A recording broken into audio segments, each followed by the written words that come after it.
Shalom dan selamat pagi buat kita semua. Kami dari kelompok 9 akan membahas materi kami yang berjudul Sejarah Kekristenan di Thailand. Yang pertama adalah pendahuluan.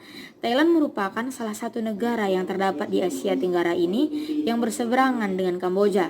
Masuknya kekristenan di Thailand ini memerlukan proses yang panjang, di mana di dalamnya terdapat berbagai usaha-usaha yang tujuan utamanya adalah untuk memberikan suatu pemahaman yang baru kepada masyarakat Thailand yang belum pernah mendengarkan Injil. Di samping tersebarnya Injil di Thailand, para pekabar Injil juga memberikan berbagai sumbangsih yang menjadi petanda bahwa Injil sudah masuk ke dalam negara tersebut, baik itu di bidang kesehatan, pendidikan, adat dan kebudayaan, serta bidang penginjilan. Kita masuk ke bagian kedua, yaitu pembahasan 2.1 negara Thailand sebelum masuknya kekristenan. 2.1.1 Sistem kepercayaan agama masyarakat Thailand.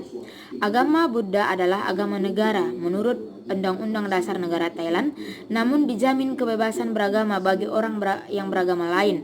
Departemen Urusan Agama memberikan sumbangan kepada lembaga-lembaga keagamaan sesuai dengan jumlah penganutnya. Kebanyakan Raja Thailand bersikap toleransi terhadap kekristenan, namun tetap menganggapnya sebagai agama asing. Siam Thailand memegang teguh Triveda, yaitu cabang tertua dan murni dari agama Buddha. Penyebab penderitaan adalah keinginan atau nafsu. Sementara pembebasan dari penderitaan diperoleh melalui jalan mulia ganda, yaitu pengetahuan besar, sikap besar, perkataan benar, kelakuan benar, hidup benar, usaha benar, kesadaran benar, dan ketenangan benar. Kita masuk di 2.1.2 Sistem kebudayaan Thailand. Kebudayaan Thailand berdasarkan agama Buddha, sehingga kekompakan masyarakat Buddha merupakan faktor utama yang merintangi perkembangan kekristenan di antara bangsa Thailand. Dan kebudayaan Thailand dipengaruhi dengan kuat oleh Tiongkok dan India. 2.1.3 Sistem pemerintahan negara Thailand. Pada masa itu Thailand adalah salah satu monarki yang paling absolut di dunia.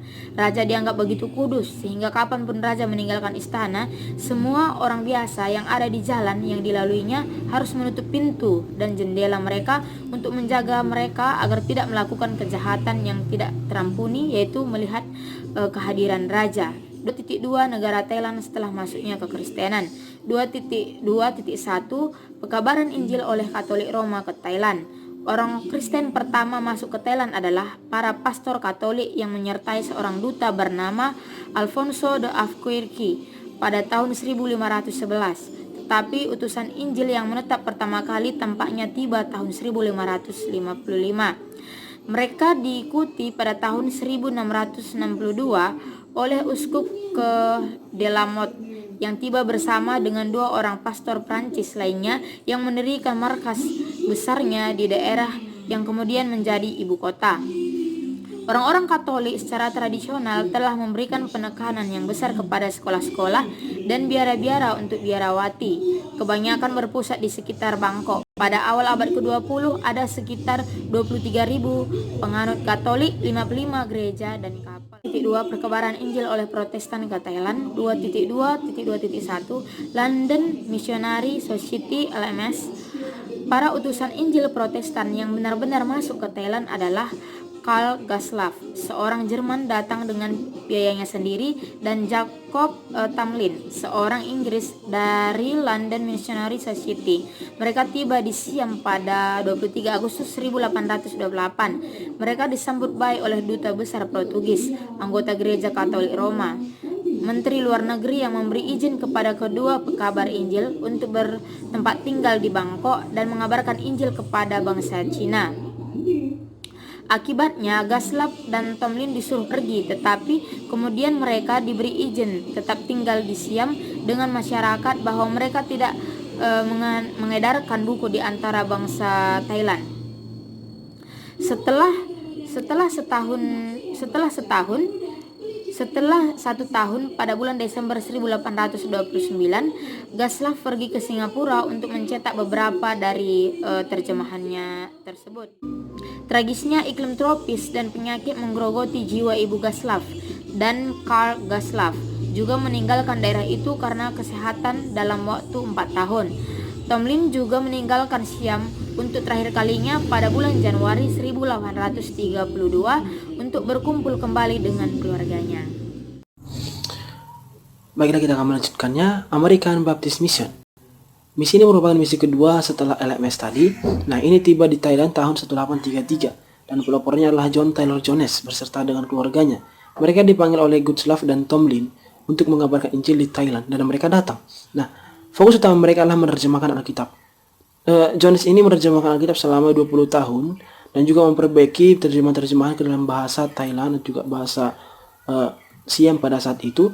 Nah, kemudian Jones ini juga beserta dengan keluarganya mendirikan satu gereja di sana yang bernama Gereja Cina Maitri Church Baptist.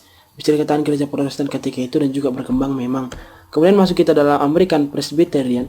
Presbyterian ini merupakan salah satu pegawai Injil yang berhasil kita katakan karena di dalam inilah banyak nanti sumbangsi yang diberikan di dalam bidang kesehatan, pendidikan dan juga bisa kita katakan dalam bidang pengabaran Injil. Nah, tokoh utama dalam hal ini adalah yaitu MC Gilfari dan juga W.C. Dodd. Mereka ini sama-sama menginjili di dalam Thailand. Di Thailand itu ada nama daerah Chiang Mai dan juga Chiang Rai. Di sana dibangun seperti sekolah penelitian jururawat, sekolah dasar, sekolah menengah, seminar teologi dan juga rumah sakit. Jadi dalam hal ini mereka memberikan banyak sumbangsi dalam bentuk pelayanan mereka. Itulah yang disebut sebagai penginjilan. Bukan hanya dengan perkataan mereka saja yang mereka katakan, bukan hanya menyaksikan tentang Kristus, tetapi melalui kehidupan mereka, melalui apa yang mereka lakukan. Mereka memberi sumbangsi kepada Thailand itu. Ketika banyak orang-orang ketika itu tertarik dan juga mereka ingin dibaptis oleh mereka. Nah, berdirilah nama gereja di sana yaitu Church of Christ di Thailand oleh karena berkat perjuangan mereka yang saya sebutkan tadi. Nah, di suku Lao sendiri didirikan STT di suku Lao yang keutamaan daripada MC Gilfari tadi itu adalah penginjilan yang harus disampaikan.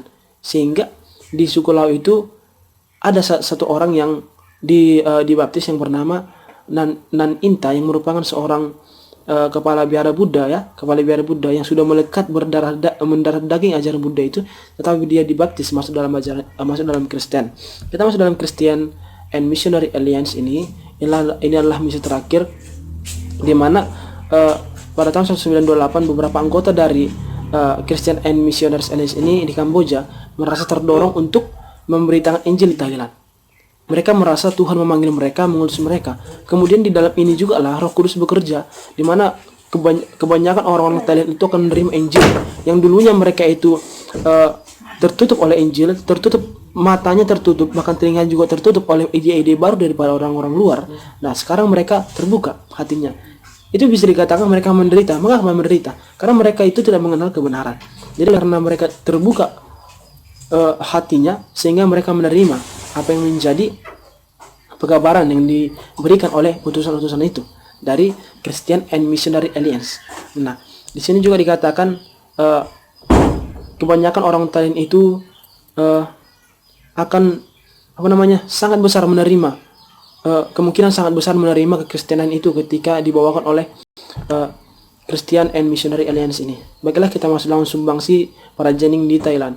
Pertama itu dalam bidang kesehatan. Seperti saya katakan tadi, dalam bidang American Presbyterian itu sangat banyak menyumbangkan sumbangsi itu dalam artian seperti dalam bidang kesehatan. Seperti Dr. House itu, dia pernah memberi vaksin atau memvaksinasi bagaimana sebenarnya untuk mencegah penyakit-penyakit supaya tidak menyerang tubuh. Seperti ketika itu terjadi penyakit kolera itu pada tahun 1847. Wabah kolera itu sangat mendunia. Jadi banyak juga penginjil ketika itu bermatian. Nah, meninggal ketika itu. Nah, jadi Dr. House ini yang merupakan utusan dari misi Presbyterian itu sempat mengobati dan menyembuhkan 1000 pasien. Itu sangat luar biasa. Dia juga mengajar di situ bagaimana sebenarnya menjaga kesehatan dan lain sebagainya. Nah, kita masuk dalam bidang pendidikan. Dalam bidang pendidikan ini sebelumnya juga orang-orang Katolik ataupun penginjil Katolik itu sudah mendirikan beberapa sekolah biarawan seperti dia. Nah, kemudian itu para Katolik itu sudah mengajari dan itu dilanjutkan oleh misi Protestan seperti khususnya oleh misi Presbyterian. Nah, sebenarnya agak susah juga mendapatkan murid karena sudah banyak diadopsi oleh Katolik dulu ya, yaitu oleh laki-laki karena perempuan itu dianggap kurang cocok ataupun lebih bagus bekerja di rumah seperti itu. Nah, kita masuk dalam bidang pekabaran Injil. dalam bidang pekabaran Injil kita dapat melihat Jones itu dia menerjemahkan Alkitab secara baik ya, secara baik sehingga dapat dibaca oleh orang-orang Thailand. Itu membantu dalam penginjilan. Kemudian Kuslap dan Tomlin itu menerjemahkan juga keempat Injil dan Kitab Roma ke dalam bahasa Siam, sama seperti yang disempurnakan oleh John Taylor Jones tadi. Kemudian Dr. Dan Betts Brantley dia membuat surat kabar. Dia juga menerjemahkan secara serta juga mencetak Alkitab. Jadi penerjemahan ini merupakan titik tolak utama untuk melakukan penginjilan di Thailand. Kita masuk dalam faktor penghambat dan juga pendorong kekristenan di Thailand. Pertama itu yaitu faktor penghambat itu saya akan menyebutkan dua saja. Pertama oleh karena hidup suku Karen di Thailand itu yaitu mengembara. Jadi susah bagi penginjil untuk menjangkau mereka karena memiliki jiwa pengembara. Kesana kemari. Kemudian itu pernah sekali kegagalan untuk memberitakan kuasa Kristus ketika mengusir kuasa-kuasa roh jahat. Jadi itu mengurangi keyakinan orang-orang Thailand bahwa ini tidak betul ini seperti itu. Kemudian faktor pendorongnya adalah saya akan menyebutkan satu saja yaitu di mana latar belakang animistik itu mereka ingin lebih mengenal kebenaran. Latar belakang animistik itu suku Lao itu mereka lebih terbuka terhadap kekristenan daripada suku-suku lain. Nah, kita masuk dalam sumbangsi terhadap gereja. Kita dapat belajar daripada misionaris. Mereka memperhatikan suku-suku orang-orang yang miskin, kaum-kaum melarat. Mereka tidak mengabaikan hal itu. Jadi gereja juga harus seperti itu. Kemudian kedua itu melayani jemaat bukan saja perasaan khotbah ataupun penginjilan dengan mulut, tetapi pelayanan sosial ataupun social society. Nah, dapat dikatakan bahwa bagaimana sebenarnya gereja itu sangat berperan penting dalam hal ini, terutama dalam menginjili, seperti yang dilakukan oleh tokoh-tokoh ataupun para pekabar Injil ketika di Thailand itu. Kemudian itu hal yang terakhir saya sampaikan di sini adalah bagaimana sebenarnya kita saat ini lagi dirudung oleh pandemi virus corona ataupun COVID-19. Nah, sama seperti wabah kolera pada tahun 1847 itu, bagaimana sebenarnya para pekabar Injil tidak tinggal diam. Mereka mengambil bagian apa yang harus mereka lakukan. Mereka menolong kaum miskin, mereka mengobati, seperti Dr. Host tadi saya sebutkan. Nah, demikian juga dalam pandemi ini, gereja ataupun masyarakat orang-orang Kristen harus ambil bagian apa yang harus bisa dilakukan menjadi berkat kepada orang-orang lain. Tidak memandang agama, tidak memandang rupa. Sama seperti yang dilakukan oleh para penginjil dulu. Ini sangat relevan bagi kita saat ini, dapat kita tiru ataupun dapat kita contoh bagaimana sebenarnya perjuangan daripada para penginjil dulu. Mereka memiliki semangat juang tinggi dan melakukan penginjilan. Nah, biasa saja kita lihat sekarang ya, banyak juga memang gereja itu memberikan masker gratis ataupun memberikan beras dan sebagainya. Ini merupakan wujud nyata daripada pekabar Injil daripada Thailand itu. Ini merupakan dapat kami sampaikan. Terima kasih.